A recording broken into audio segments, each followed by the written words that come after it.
Hello and welcome to Board Stupid. My name's Wayne. And I'm Matt. And it's time, Matt, for the final part of our top 40 Of all time. top 10, mate. This is the top 10. This is Ah. our top 10. Ever. Oh my God, it's earth-shaking. It's earth-shattering. The greatest games ever made, according to me. And that.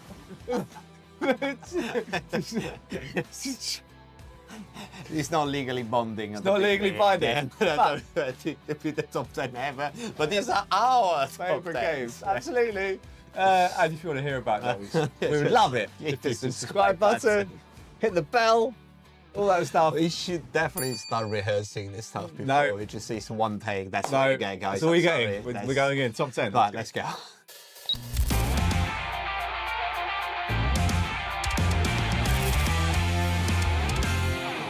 All right, before we go with the top 10, let's do a usual recap of what this thing is. Why a top 40 and not a top 100?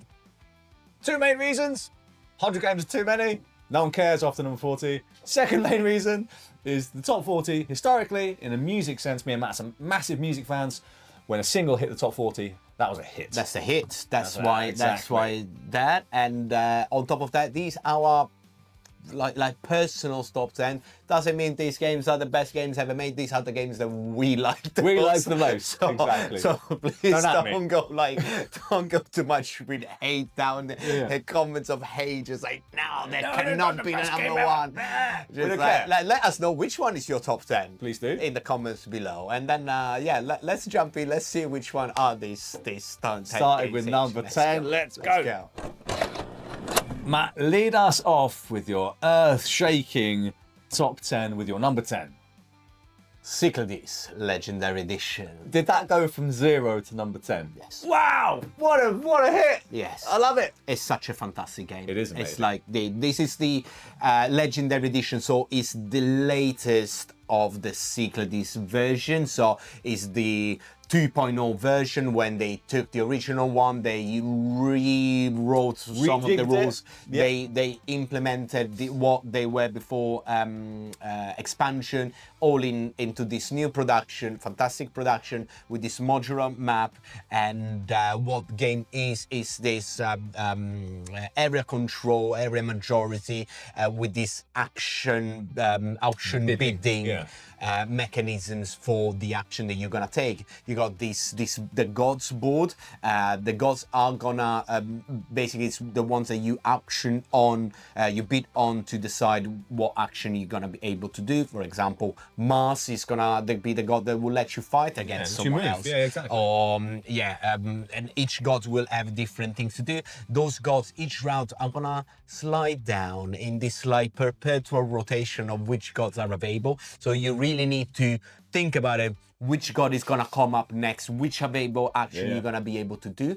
On top of this, you're trying to build the cities onto the board, and you need to control 3 cities to win the games. But it doesn't mean that building the cities, 3 cities, gonna let you win the games, because other people can come, fight you, kick you out of the city, control the city, win the game instead of you. So you did all the work of building them up and someone else taking control. Yeah, exactly. In all of this, you can hire monsters, you can find, you can get heroes to help you out, all in this like fantastic Greek mythology. So is all the Greek mythology you can find. This is the definitive version of one of the best area majority games I like ever. It is fantastic. A crossover with my number 25. Cyclades Legendary is amazing. What's your number 10? My number 10, Matt, is Dune Imperium. Ooh! So Dune Imperium. Dune Imperium, which one? Uprising. It's always going to be Uprising. Okay. Like, but for Fantasy. we've done a video on this. One long of our time most, ago. one of our most popular long time videos. ago, yeah. Imperium versus Uprising. Yeah. But yeah, frankly, for the sake of this spot, pick any of them. yeah, Doesn't matter. yeah. Right? Dune Imperium, the concept. In number 10, it's an amazing game that blends worker placement with deck building. Utilising this fantastic card play system where as you are getting cards into your deck and you're playing your hand out, the specific card that you play will tell you where you can place your worker. So there's lots of considerations about what cards you want to get. Not only for where it lets you place the worker, but also the specific effect that it will do, because all the cards will have lots of different effects, and also the reveal effect. because there is a phase during the game where you can hold on to cards and just reveal your cards when you run out of workers. And you'll, instead of doing the main action, you can do the reveal action. That'll be lots of different things. You'll be able to get lots of maybe new cards, buy new cards for your deck. It might add more power into the battle system.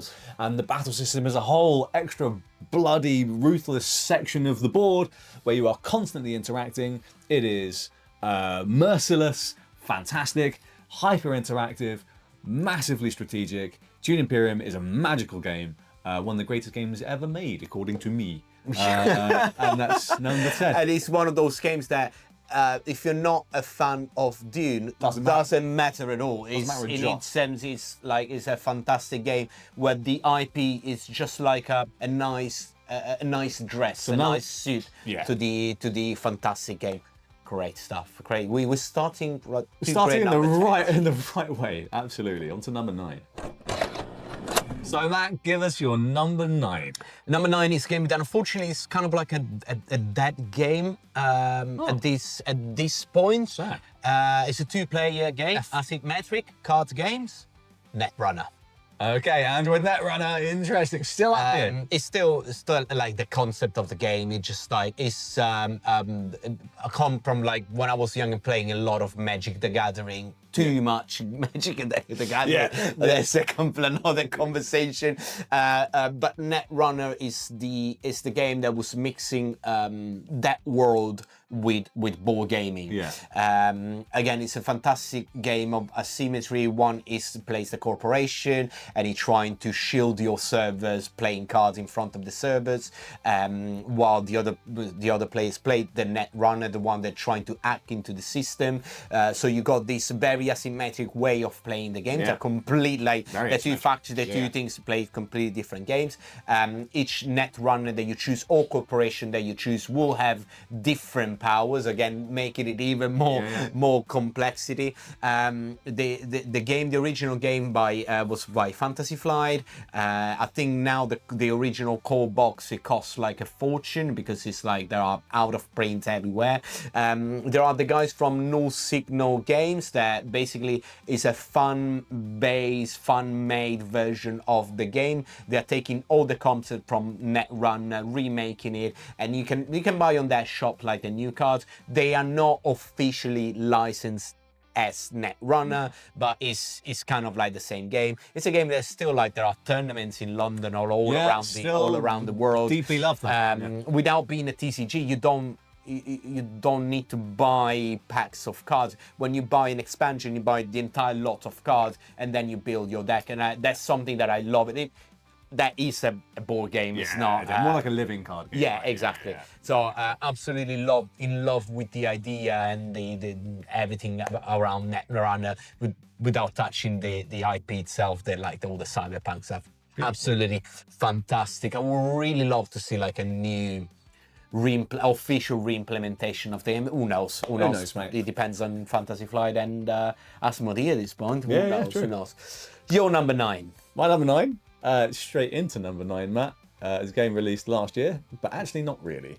And it's Parks 2nd edition. Oh, straight there. Wow. Yeah. Okay, I was not expecting this. So, top 10. I played Parks original edition like a while ago. Played a bunch of it, and I loved it. Super nice. Didn't play it for a few years. And then the 2nd edition came out last year. Went out of print. Immediately, because it's a beautiful product. Came back in print, so I bought a copy. I then played it a ton with my partner. Loved it. Then played it with this guy. Loved it. I loved it. I loved it even more. Loved it. And it's such a stunning game. I mean, this is one of those games that just does just hits all of the right buttons for me, right? It is a beautiful product. It is beautifully made. It's beautiful to look at. But the game design is so tight. There's no spare fat on this game. It's just so it's just designed to within an inch of its life. It utilizes a very simple system. We were taking a walk down this like different on a trail, and you go from A to B. Go to A about, and it's kind of this quasi rondel, right? Where you can go as far as you want, but you can never go backwards. And in each of the places along this trail will be different things that you can do. There'll be different actions that you can take. There'll be different resources that you can collect. And the idea being, you need to collect resources to spend them to go visit the various parks, the national parks. And that's how you're going to be scoring the majority of the points. But along the way, you might want to take photos, and you're also going to need ways of doing that. You're also going to be getting new gear, like new shoes, new backpack, that sort of thing. And that's going to help you get new buffs and bonuses. And this game is combo-rific. You start to get some things together. That will link with this, which will link with this, will let you do this, which will let you do this again, which will maybe let you get all of these different parks to score you loads of points. It is so satisfying, relatively simple to learn and teach. Yeah. Plays in about 45 minutes. It is interactive.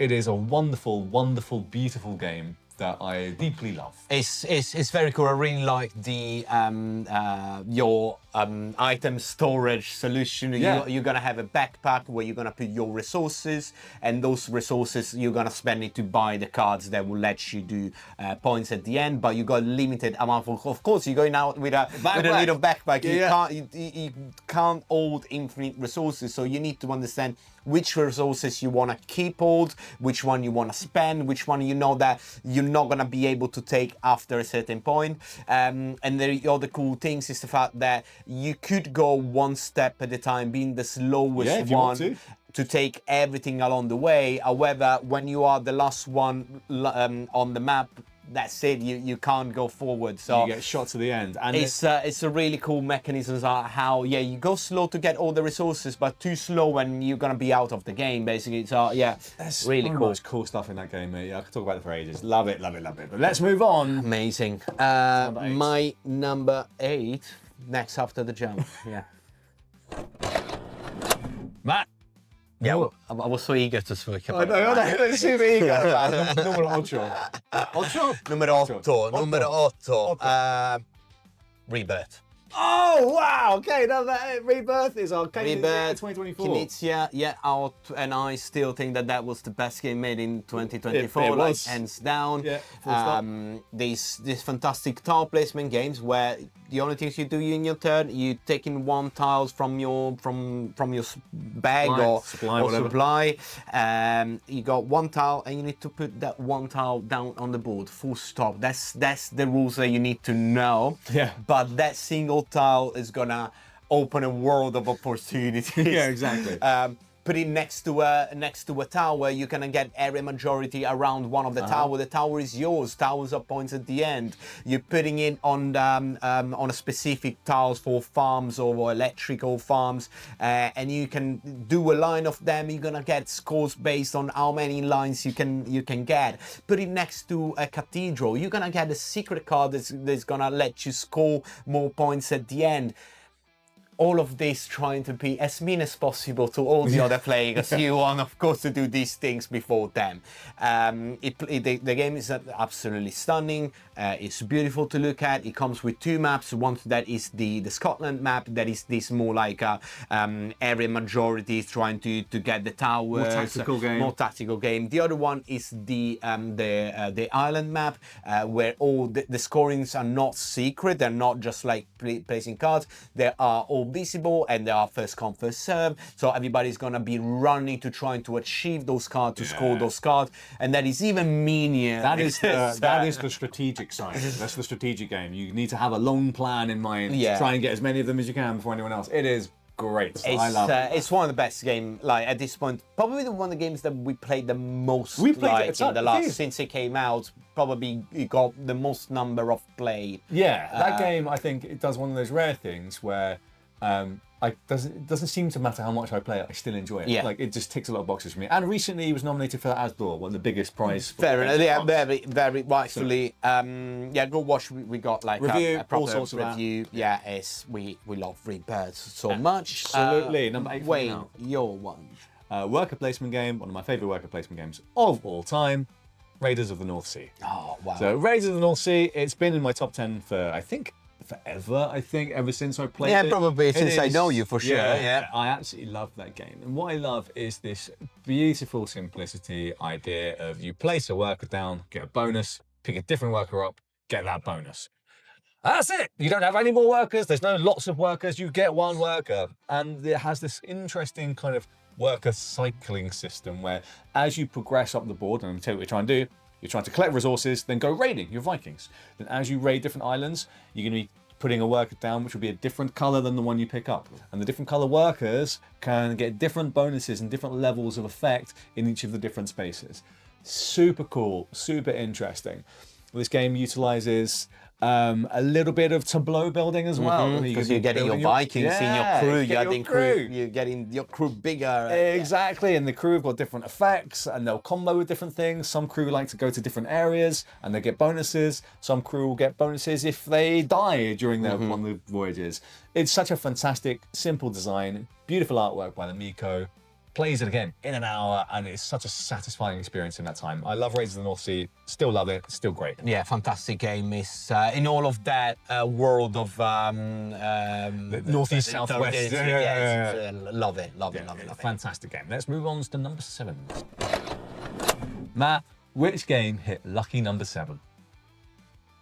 Well, we need a little bit more Cthulhu. We haven't spoken Cthulhu. Haven't we spoken about Cthulhu at all? There's no Cthulhu in this. Death May Die. And this is the Cthulhu. This is Cthulhu Death May Die. Hey, it's a big game, mate. It's still like such a fantastic game. It is a fantastic game. You got this kind of like dungeon crawling adventure where you're gonna play one of the quirky characters that you're gonna have. But basically, what you're trying to do, each scenario mission, you're gonna try to achieve a certain things. But most of the time is trying to get Cthulhu or one of his cousins or little brothers or big brothers. Stop them being like stopping to beat someone or get summoned and not be that powerful, so you can go there and shoot them in the face. That's exactly what you're doing in Cthulhu Death May Die.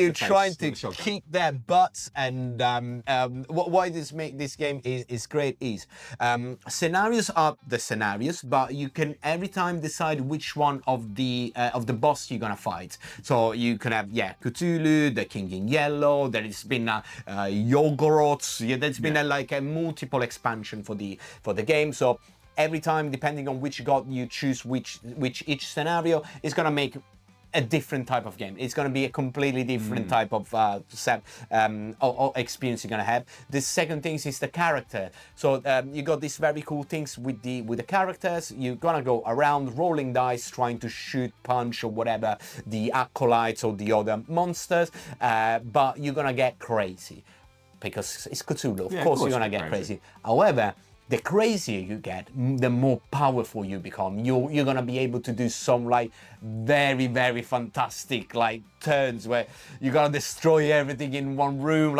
Super, super cool. However, the more crazy you get, the closer to death you are. So there's always this fine balance between okay, I'm gonna get a little bit more craziness, a little bit more. I need to be ready for that big monster is in the next room, but you just roll of a dice to completely go mad and die. This is a game that we need to play together. We haven't managed. I played it a bunch, but not really played it together. It's so cool, and I really love this fine balance. And it's still, of course, rolling dice and doing all those very things. And it's a Simon production, so big minis, big monster, bombastic production. But I love everything about this game. It's just good one, mate. Fantastic. Your lucky number 7 is a crossover with you on the last video. Okay. It's Quest for El Dorado. Okay, yes. So I knew that was it was going to come at some point. It had to be at some point. So again, another Knizia game on my list, of course. So this is a fantastic game where you are deck building combined with racing. Very simple conceit. But the fun of the game comes in numerous elements. One, the fact that the entire map is known to you before you even start the game. Yeah. So any mistakes you made are on you. You know. If you pick the wrong card for the market, that is on you. That's on you, bro. So you know exactly what you need in order to get to the end of the map, and that's really fun. So it has this great sort of strategic element to it. You need to really think about what route you might want to take. And another interesting thing about this game is you can't be on the same space. So blocking is a real thing, and it can be really annoying and hilarious. Just stand in front of someone's way when you know they can't get around because they didn't buy the right cards to get through that bit of water. Be like, I'm just gonna stay here. I'm gonna buy a few cards, take my time, do my shoelaces, and then I'll race off into the distance when you can't catch me. There's some brilliant stuff. I love the fact that this game has this semi-open market. where at the start of the game, there's only a fixed number of cards that you can buy. When all of those cards are gone, because there are only a certain number of them, so if you miss out on a certain card that you need, it's your fault tough. again. Yeah. You should have bought it earlier, because when they're gone, they're gone. But it opens up a space for a whole bunch of other different cards to potentially come in and then close the market again. So you have this sort of almost rotating market of cards where you'll have some of the same cards available, but occasionally there'll be a new set of cards to come in which will do something different. It's a fantastic game, beautiful design, never had a bad game of it. It's always satisfying and it's always a blast. Quest for El Dorado, incredible stuff. Absolutely. Yeah, let's move on. Number 6, what have you got for us? Crossover with you from the last video for me as well. He's a Knizia as well, and he's Ra. Hey, my number 11. Ultimate bidding game. The ultimate bidding auction game, yeah, I agree. It's, again, we talked about these games a lot. It's a classic. You're gonna have this close bidding where you know exactly what numbers you got in front of you. Those are the ones that you can use for the bidding. You've got values from 1 to 13. You're gonna have tiles that are getting pulled out from the bag each round. Those are gonna go in display. Those are the ones that you're gonna bid for. However, if a raw tiles comes out, the bidding starts automatically, or the bid can start with the player deciding that I don't want to put another tiles there for showing. I'm gonna start the bidding because I like what I see on the board and I want to buy it.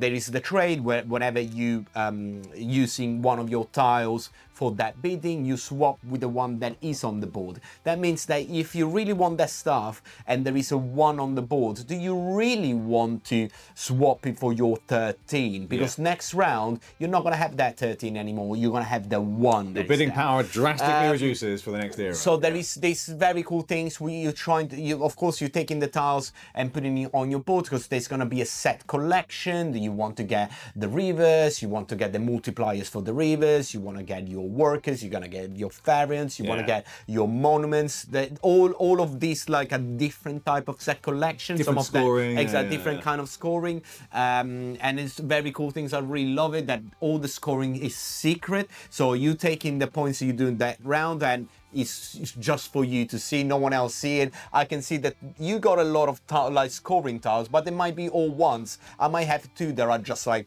10 points each, exactly. And like it's one of those games that every time you ask me like, oh, you just want to play Ra, it's midnight, I'm gonna be yeah, that's very yeah, it's an amazing game. We talked about Ra ad infinitum for a reason. It's just amazing. And this version that you can get from 25th Century is the definitive edition. Yes, absolutely love it.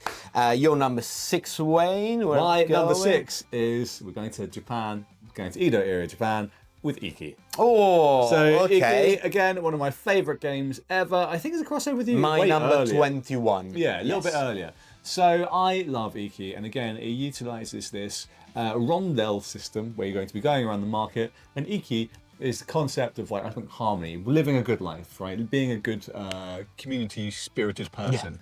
And that's sort of the beautiful, I suppose, heart of the game. You're going around, you're going to be doing some fishing, you're going to be opening shops for your community, you're doing shopping, contributing to the society in some way. Which is just absolutely fabulous. It has a beautiful design. The current edition that you can buy is stunning. The artwork is brilliant. The game is from 2015, and again, it's like 11 years old at this point, but it's just still immaculate in terms of its gameplay.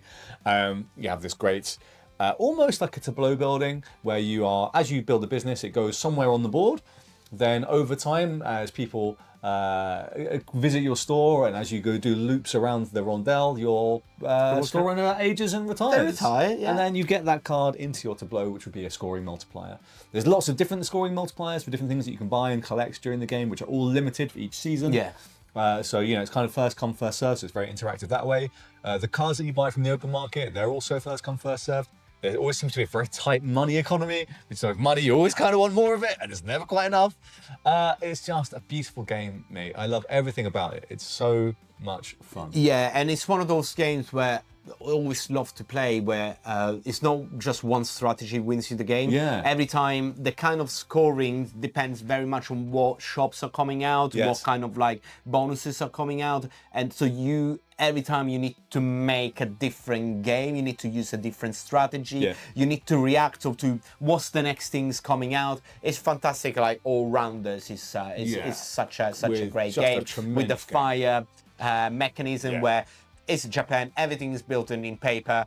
Now and then a fire's gonna come out just and it's gonna burn shops burn. down. It's gonna burn shops, Exactly. and you need to invest to fireproof your shop if you really want. But then Or just take the risk. Yeah, It's one exactly. in So 4 that's, chance. But that 1 in 4 chance always feels Yeah. like 4 in 4 chance when it happens to you. It's it's an amazing fantastic game. Love it, love it. It's getting spicy now. What's in the number 5 space? My number 5 is the biggest board game that I own. Like the biggest. I've got an inkling. It's 4 boxes plus. It's filling up half of my House. wardrobe. Half of your house. Okay. But it's one of the. It is odds thrown into the Hey, wood. what a game, and what a beast of a game So, that. Oddswon is, in essence, an adventure boss battler. What you do you got your character, fantasy characters, the usual kind of like the rogue, or each character with their own Yeah. things. You're trying to battle the bosses every time. They're different monster, different group of monsters. Everything is secret because everything is kept in single boxes because you need to progress through the story and find out what is the next things coming out. Now, the boss battler, as the game itself, how it plays, is fantastic. I really love the game does these very cool things where you play your hands of cards, so there is like a hand management, and each card that you play will have a cooldown. So you got your board, your character board, and if a card's got a cooldown of 4, you put it on the right side of your board, and each turn going around, that card is gonna slot until it comes back to your hand. So if you play stuff like World of Warcraft or stuff like that, that stuff got cooldown, so you need to be smarter when you're gonna use it, because maybe you're gonna need it next. Yeah. So there is all that things that is very cool. Progressing through the characters, those hand of cards like in Gloomhaven, you're gonna build your deck depending on how you want to spec your character. There's a lot of different characters, different weapons, blah blah blah blah blah. All of this, the monsters are always cool. They are always very different. They do different, very nasty things. So again, but that is a very cool things of discovering through the story which one is. The things I really, really love it is about when you're not battling the monster. I love that part, but the fact that a lot of other games of the genre, you read a piece of story and then you go next dungeon or next monster. This one, it creates mini games every time, difference with the stories. For example, you will have a certain point, there's a mini game of you running away from a monster. If a monster is destroying the city and you need to choose exactly where you go in, thinking like where the monster is gonna go and trying to save people while you go there. Or you might be lost into the wood and you're gonna play the tile placement games of the wood. You're gonna have a map and trying to see which tile are you gonna go next, north, south, west, or otherwise you're gonna solve like a mystery murder where you know that something is gonna happen at this time with this weapon, but who's gonna be the person? Are you playing like that? So and as more and more and more and more. I just told you about like the first few. These are just like the first few ones, just to give you an idea of why this game is so fantastic. At this point, it's probably There's a lot. It's a lot. It's a lot. There's a lot. It's a lot. I love Oddswon Into the Deep Wood. It's again adventure, dungeon crawler, boss battler. At this point, my favorite of all time. Right. Yes. Number 5. Number 5 for you. Number 5 for me is a crossover with you, I think on your last list, maybe even this list, Endeavour Deep Sea. Yeah, the Endeavour previous Deep Sea. one. Yes. So in the last list, was your number what? Number 13. Yeah, so this is slightly higher for me, and I absolutely love it. Not on the list last year, on the list this year, because it's just that good. And what I love so much about this game is this almost like an action selection mechanism where you are building up your crew, You have a certain amount of actions, which are represented by these discs, and you put those discs on your crew to activate them and then do various things. They could be moving your submarines around, could be going to the different depths, they could be writing journals, they could be doing some sort of scientific research, they could be whatever it is. Scanning to add more tiles to the map. And Exactly, make the map the bigger. exploration, all of that sort of stuff, and you're going to activate them. You've only got a certain amount of them. The number that you have is determined by your technology, which is really great. The technology also determines how far and how deep your submarine can go. You can also determine the sort of quality of personnel that you can recruit, which is very exciting as well, because the higher that is, the more experienced and interesting crew that will have better, more efficient actions that can do more stuff with. And then at your next turn, you can take some of those discs back, again, based on what that technology level is. And the higher that is, the more you can reactivate those same crew members. But if you don't have that very high, then you need to be very selective and very careful. And the game always gives you interesting decisions. Do I want to put this technology up or this one? Do I want to get this crew or do I want to get this one? Do I want to focus more on exploration, or do I want to focus more on going into new spaces with my submarine and doing research journals? There is just so much fantastic, enjoyable stuff about this game. There's combos, there is interactivity, it is beautiful to look at. It is all-rounder. It's such a fantastic game. An all-round, incredible, sustainable product. Yeah. It is brilliant, can be played equally well cooperatively and competitively. I think I give the edge to the competitive, but the cooperative is amazing, which will probably be even better when the expansion comes out, which focuses a lot on the cooperative side of it. It's just phenomenal. I love playing Endeavour Deep Sea. I never get bored of it. It is just such a fantastic achievement amazing. for the Endeavour series. This is just the peak of the. I can't see it getting better. It's an amazing game. Who knows? Who knows? But number 4's now. Matt, breaking deep into the top 5 now with number 4. Oh, this what have you got? just didn't make the podium. Didn't make the podium, just outside. Just outside. Fastest runner-up. It's my favorite racing game, and it's hit pedal to the metal. Hey, that is very high. Yeah, at this point it's. Well, it was my number 4 last year as well. Oh, so okay. It stayed in the same position. Same place. It's such a fantastic game, and just it's one of those games that I always want to play. That every time that comes on the table, I always enjoy it. Either if we're playing with the vanilla, with just the board and the simplest rules and everything, is still a fantastic experience. Is again the end management, the push your luck mechanisms, when do you want to put hit in your engine? Do you really want to do it now? Do you want to risk to spin off that bend, but actually if you make it, it makes you win the game? I love everything. I really feel like it's a Formula 1 race.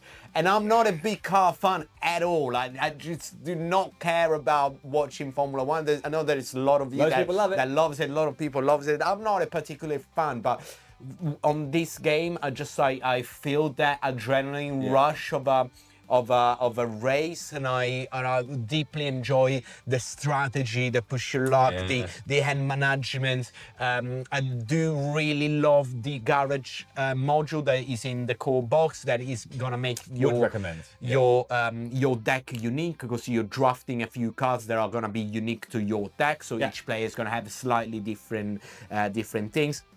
And again, expansion after expansion. The expansions are just more maps and a little bit more mechanisms.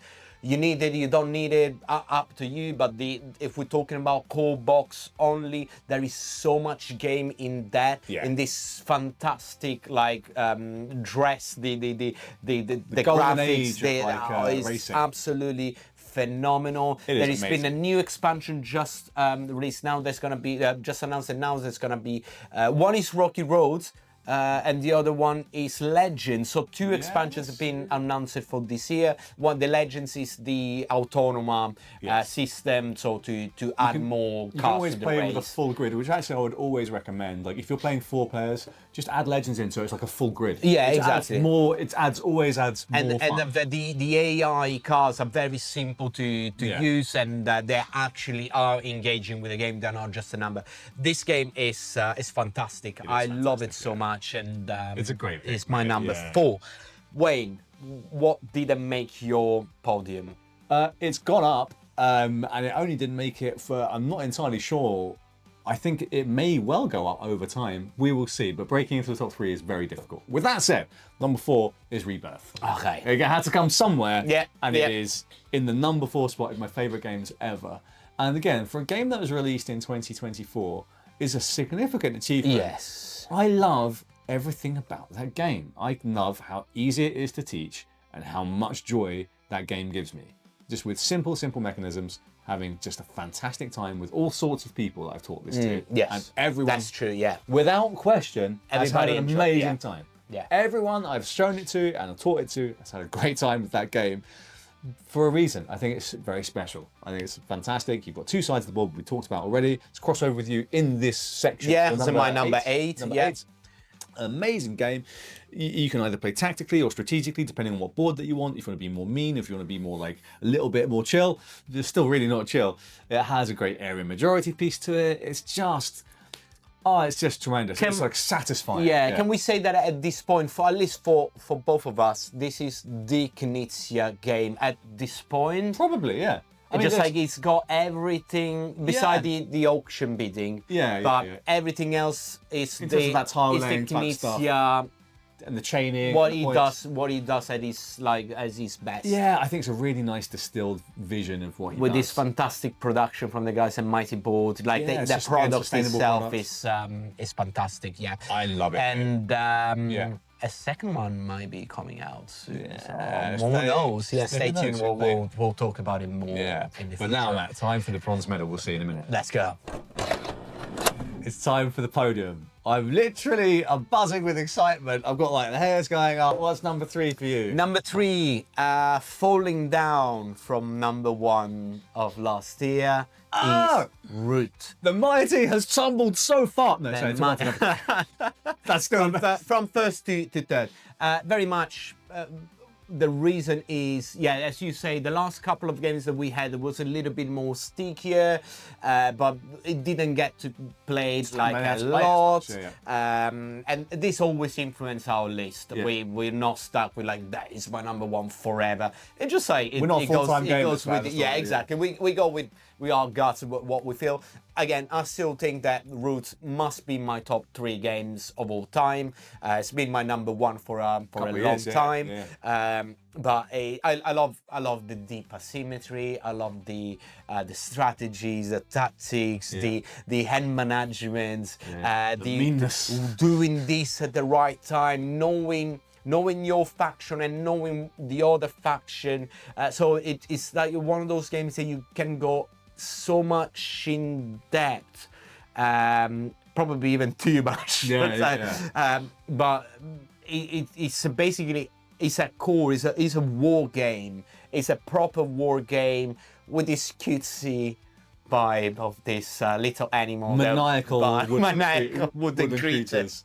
Yeah, it is absolutely fantastic. Yeah, I love everything about it. I will always be happy to play. It just like went slightly down. It's been a little bit lately, put on the bench.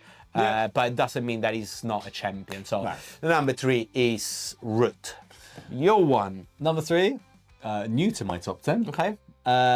And basically because it was a game that I missed out on for a long time and I regret that, and that's Puerto Rico. Oh, wow. So Puerto Rico Okay, at number 3. I do see why. It was, Of the 2 of us, I am the Euro guy. Yeah. And this is the... I mean, it went to my 28. Yeah, was my position. I mean, it's just everything I like about board games. Yeah. It's so much fun. It has that, again, the thing that I like about Euro games. We did a whole conversation about that. Yeah, go watch the proper review that we got. Yeah, about Puerto Rico and then also that. But it's the old school design philosophy where you will pay for your errors and the game doesn't hold your hand. You pay with Your game doesn't hold your hand, right? And it is in a really good way. But and you are always engaged about what everyone is doing. You have this amazing, very influential action selection mechanism where on your turn you pick a roll, and that roll you get to do the action plus a little bonus. But everyone else will get to do that as well. You have this sort of resource generation piece. You are building your own board, creating farms, creating businesses, creating combinations in order to get goods and then ship them off for victory points, right? So far, so Euro. But the game is so tight, so engaging. There is such a tight economy. There's never enough money. You're always keen on what action are you going to play next. Or I can see that on Matt's board, he's definitely going to want to do this. So if I play captain first and get him to ship off all his goods, maybe I can preempt him. Yeah. So many decisions. The game always seems to give you two equally good options at any given time, which is just fantastic. But which one is the correct one? Exactly. Like, these both seem good, but I don't know which one is the right one. And then, obviously, it's the one that you didn't pick. It's just great. I love Puerto Rico 1897. The special edition is stunning. If you've got a few extra quid, fully recommend that for you. Otherwise, just get the 1897 edition. That's fine too. It's the same game. Doesn't matter. Yeah. But the way that this game sets up so quickly, especially in the new edition. Would you recommend it even if the ships they're not historically accurate? Don't care. I don't care. It's just so cool. Anyway, the game is amazing. Yeah. Puerto Rico is incredible. Let's go see who's the silver medal. Let's go. Silver medal. What's number 2? Japan. Dice placement. The White Castle. No way, number 2. Woo! I think the White Castle is ramping up to being the years like one of those games that I will gonna love forever. Wow, number 2. So the White Castle. What is the White Castle? Well, White Castle is you having to manage your resources, making friends into the palace, get the samurais to train, and get your gardeners to look after all the plants around the castle. How are you doing it? With dice placement. There's gonna be a certain amounts of dice that are gonna be rolled and left on the bridge. On the bridges on side of the board. You can pick the two on the outside of the bridge, and depending on the color and the number of pips, you'll be able to do certain action on the board. You can go into the castle and ramping up to the rooms, up to the king's rooms or the shogun rooms, or whatever it is, or you can go into the garden, let the gardeners work to make more points for you, creating combos and synergy between the different places on the boards. But what I really love about the game is that you have 9 actions. Yeah, you're gonna so tight. Do everything in 9 action. Never enough. Yeah. But in those 9 action, you can do a lot, because there's a lot of things like whatever you gonna put the workers, that place is gonna be a certain action that you can do, but it's not gonna stay forever there, because those cards are gonna be bought by the players and removed from the game. So it's gonna be another action. So the same place, you will have another action available for the next round. So there's a lot of reacting to how the board itself change and what kind of scorings are gonna be giving you point for this particular game, because all those scoring mechanisms are gonna basically be random every time that you play. So you don't know if investing everything in something is actually the right way every time that you play the game. It's always gonna be different. And nine dice are looking, they're so tight, but at the same time it's tense. It gives you like a lot in a very short time. It's just one of those games that even like a 4-player, in 90 minutes top, you had done it and you had a proper full experience when you're gonna be like, no, why you took that from me? I needed that for my combo. No! I love it. And all of this in this beautiful production from the beer with this stunning artwork of the Edo Japan. I love it so much. Like, wow, it's, that is amazing. It's the White Castle in my number 2. Woo! Wayne, your number 2. Number 2, going back to 1995, and it's a game I've loved for a long time, and I still love it, and it's El Grande. Yes. So number 2 hasn't changed from last year, and I don't think it's likely to for a long time. Numerous reasons why.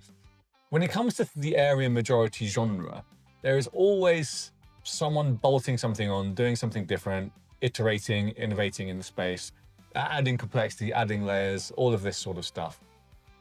But I don't think any game that has done area majority has come close to the purity and just clear vision that El Grande On how you has. do it, yes. It is just so immaculate. It's such a great game. It also utilizes, again, kind of bidding in a way. Yeah. You are bidding on your turn on the action that you want to take. When your bids, and what I love about this, I love games that do this, are one and done bids. You spend it, it's gone, right? And then people know it's face up that you've spent your highest bids to do this action on this turn. And the actions are various things. They are moving your troops around the map. They might be moving where the king is. They could be interacting with the Castillo. They could be doing all sorts of things. Adding more troops. Adding more troops, all of this sort of stuff. And all of that is tremendously engaging, interactive. And there's another twist to that as well. The higher bidding card you play, the less troops you get in your supply. The lower bidding card you play, the more troops you get in your supply. So there is that consideration as well. You have a great element of surprise in the game. You have the whole concept of moving the king around, which I briefly mentioned, and that's very smart because the king, wherever the king is, you cannot mess with that region. So you can lock regions down where no troops can enter and come in and come out. Oh God, it's so great. You have scoring in different areas. I've got so much to say about Grande. It's just amazing. And it's so pure. Yeah, and the cool thing is that all of these mechanisms, they're all like so simple to understand and to get it. It's something like, all right, this does this, then does this, then does this. That's it. End of the round. Next round. It just like it flows so well. And it's just like in 10 minutes. Yeah. And it is, again, done in a couple hours. And it's a game that influenced like all the area majority games that you have seen in the last 25 years, basically. Yes, and 20 years or whatever it is. And it still feels as fresh as a daisy. I absolutely love it. Yeah, it's a great game, and it was our Hall of Fame 2025. So 31 years old. Right? Yeah, so we did it during our awards video. That link. You can go check that out. Yeah. The game hasn't aged today. 31 years old, mate. But before El that, Grande. El Grande, let's go to the number ones, mate. Let's go. Matt, The number ones. I think it must have changed. Well, but I'm excited. Yeah. What's taken the number? I know that your one didn't change because My it's one's one game you didn't mention. I haven't mentioned yet, so I think mine's obvious. And it might be What's it? Castle of Burgundy. It's not Castle Burgundy, spoilers. I haven't mentioned Ticket to Ride. Maybe. Maybe. We'll find out. We'll find out. But my number one, I didn't mention it so far. So it's a crossover with you, like a little bit lower. Okay. And it is Dune Imperium. Uprising in this case. Number one. Yeah, it's my number 10. So, Reason why Uprising and not the original one, the core box. I'm talking about core box only without adding expansion. I know a lot of people think that the original one with this and that expansion is better than Uprising. I think between the two core boxes, I prefer Uprising. Even just because they got sandworms. Yeah. That's it. That's reason enough. I think it's the reason enough. But again, it's a game that mixes up the worker placement, the deck building, the battle, the going up on trucks, with this like different type of scoring every time. Every points that you can score is so much valuable. It's not one of those games that you go up to 100 points. You're going up to 10, 12 points, 14 points. That is the max. So every time you win a battle and you win those 1 or 2 points, those are so meaningful. Yeah, it's massive. On top of that, of course, I'm a big fan of the saga. I'm a big fan of Dune, so it makes it even better for me. Like recognizing the Space Guild or this or that, just like it adds a little bit of that lore to what it would have been anyway, a fantastic like Euro game in general. I love the cards, the effect on the cards, like whatever you can do with the cards, because as you said, you spend the card to be able to go in a specific location. In the Uprising, in difference from the original one, you got the spies. There are basically other type of workers that can go in between different regions. So even if another player has already took that action, you might be able to spend the spy to do that action again. So adds a little bit more of A little bit more, no, yeah. in all of these, the fights, during the fights now in Uprising, you can add the sandworms. There are these like majestic, super powerful figures, but before doing that, you need to get your grapplings to be able to tame them.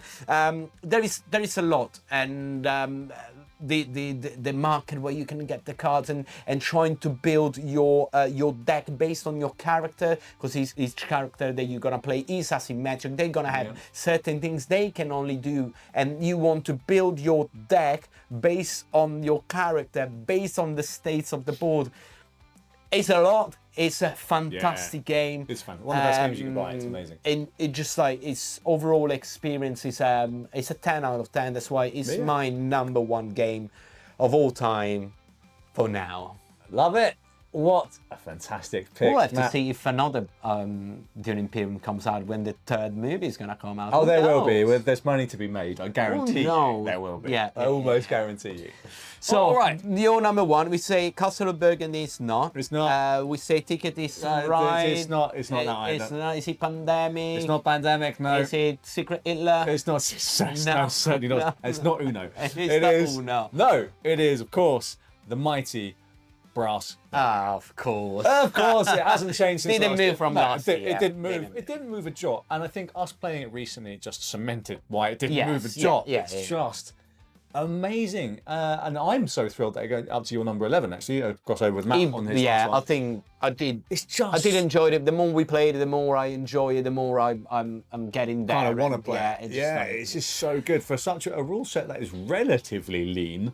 The game is just massive in scope and depth. Oh, It's yes. just brilliant. I love the vibe, the atmosphere of the game. It's industrial revolution era. I like a bit of history in my games anyway. That's just a bit of me. I like that. I like to read about it. I like to know that it's on the tabletop. So that's very interesting. The route building, the planning, the trying to pick the right industries to invest in. If I want to be in, okay, do I want to be in the coal industry? Do I want to be in? Do I want to be iron? Where can I see that there is a lack right now? Because wherever there is a gap, that's an opportunity for me to score points. Yeah, Right, it's so- like, oh, I'm gonna feel I'll that. fill that gap. Why don't you please use all the iron that I've just created and then score me a bunch of points Yeah. for that? And the beautiful thing about the interactivity of this game, when you play buildings that produce a resource, be it iron or coal, they are available for everybody to use. And you want them to use them, because as soon as they're all used from the tile that you've created, that tile gets flipped, your income increases, you get points at the end, which is fantastic. But you also score points in other ways. You get points for building the infrastructure around Black Country, around Birmingham, where you're putting out rail. And because the game gets played over 2 eras, the canal era and historically accurate, changing over to the rail era. From the canals. Yeah, canal became rail, obsolete. There's big reliance now on coal.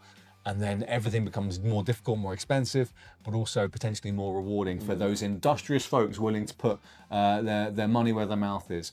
It is a fantastic game. You are always engaged in everything everyone is doing, and before you know it, 2 hours have absolutely blitzed by. Yes, yeah. In an instant. It's it's complex. It's unforgiving. You do something wrong. You spend your resources on something that no one cares about, or in an area that is not connected to everyone. Tough on you. You're gonna the game is just gonna teach you by letting you lose badly. So next time you don't do that. Exactly. Things again. But the interactivity and the type of game that every time you're gonna play is gonna be different again, because it's one time you can be focused on building the buildings or the various, like giving resources around on the map, or you can be the dude that literally builds the infrastructure. You need to use my railways to get from here to there. I'm gonna benefit of it. Yeah, exactly. So it is. But in all that complexity, 2 hours games that always flies. Yeah, absolutely flies by. I love it. Love the hand management. Love everything about Brass Room. Still love it. Yeah, and we will see. We say for Dune Imperium, let's see if we're gonna do a next one. We do know that the next one of Brass is coming out. Yeah. It's gonna be out hopefully at the end of this year. year. Well, it's gonna go Kickstarter now. Pittsburgh, that promises a lot. Is he gonna be able to steal your #1 next year? We'll find out. Hit the subscribe button so you know when stay tuned for that. Good segue. So Matt, that's it. That takes us to the end of the series of our top 40 games of all time. And it was so fun to do it and see Always. like how the things changes every time. And again, these are like our favorite games. It just doesn't, it's not the low, it's not like going by this or that game. It's just like us telling you what we really enjoy, what we really like. And it's always fun to see like so difficult every time. There was some games that you mentioned, I was like, oh, I should have put that one, or just like, oh, but what should I took it out? That was that is it. And it goes a lot of times with what we play, what's the new things that we're really enjoying it. Absolutely, because we are basically just big kids at the end of the day. New games come out, we get excited. New shiny toy, we get toy, excited. We like, get excited about it, and there's some great stuff that is always coming out. Guilty as charged. Guilty as charged. But hopefully you get an insight into the kind of games that me and Matt like. Yeah. If anything, they are reflections of the stuff that we enjoy. Yeah, exactly. We want to know in your top 10 in the comments below. Like, I'm really curious. Which one are the people's like? Okay, these are games that are in my top 10 at this right point, because next year it's gonna be different. Next year we're gonna do it again. And we'll see. That's the thing. But what you can do now as well is checking the Patreon link. Please check out the Patreon link, because in sort of collaboration, in conjunction, in alignment with these videos, this series, we're doing companion pieces where we talk about comparisons from last year's top 40, and also we'll maybe go a little bit deeper into sort of later, like why this is higher than this and all that things, and on top of that we can always like interact with each other, with you guys on the Patreon page, and you can ask questions that we can get replies on our video podcast, and then there are interviews with the designer, interviews with the publisher. There is the secret WhatsApp group that you can be added, so you can chat with us all day, every day in this fantastic community that which is super nice. growing every day, and it's just like I love it. Like super nice people. Yeah. Hello, fam. And also we've got a monthly giveaway just for patrons, so tons of stuff that you can go check out on the Patreon page. But if you don't want to do that, you can always like hit the subscribe button. That one is wonderful. We'd love you if you'd do that. And we have a special bonus episode when it comes to favourite games coming. Look out for that, and it's going to be a very, very special one. Hit the bell. Yeah, it's going to be super special. So look out for that one. We're very excited about it. Hit the bell, check out the rest of our videos, and we're going to see you at that one. Ciao. Game reviews for